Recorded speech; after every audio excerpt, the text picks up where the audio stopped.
دانت، داڑھ، کان، بدہضمی اور کمر درد سے حفاظت کا نسخہ۔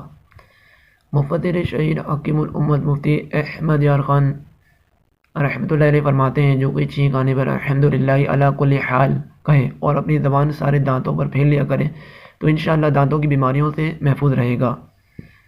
حضرت مولا کائنات کرم اللہ تعالی وجہ الکریم فرماتے ہیں، جو کوئی چھینک آنے پر الحمدللہ علی کل حال کہے تو وہ داڑھ اور کان کے درد میں کبھی مبتلا نہ ہوگا۔